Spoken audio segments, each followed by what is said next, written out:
Bonjour à tous et bienvenue pour cette nouvelle chronique vintage dédiée aujourd'hui à l'étoile noire ou étoile de la mort américaine. Ce modèle Kenner est variant du standard européen vendu par Palitoy et nous allons le découvrir tout de suite. Prévu pour les fêtes de Noël 1978, ce diorama est le premier modèle produit en plastique dur sur le marché nord-américain.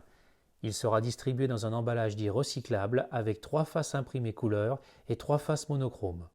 Dans ce coffret, on découvre une notice de montage, une note d'information qualité produit, 2 façades cartonnées, une plaquette d'autocollant, un catalogue, un insert cartonné, un sac de 3 blocs de mousse prédécoupés représentant les déchets de l'étoile noire, 2 supports inférieurs, 2 sachets d'accessoires, un canon laser anti-aérien, le premier et troisième étage, la passerelle du deuxième étage, la toiture, le broyeur de déchets, un ascenseur, colonne vertébrale du diorama, et un grand insert cartonné supportant l'ensemble des pièces du diorama.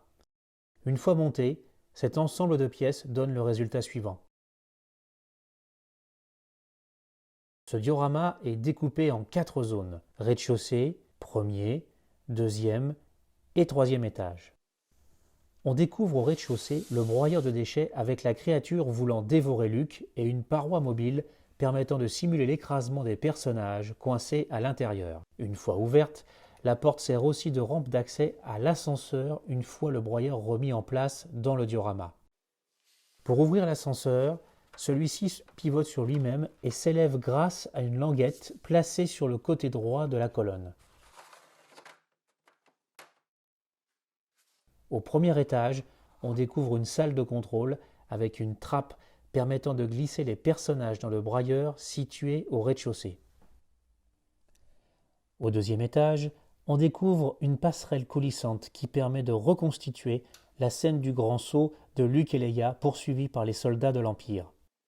Pour échapper à ces poursuivants, la figurine de Luke est attachée par une corde de plastique fixée sur le socle du troisième étage.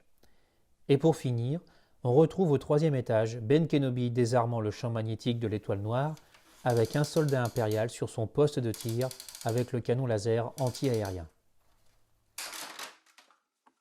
J'espère que cette nouvelle description vous aura plu. N'hésitez pas à laisser votre avis sur ma chaîne YouTube ou ma page Facebook et je vous dis à bientôt pour de nouvelles chroniques vintage.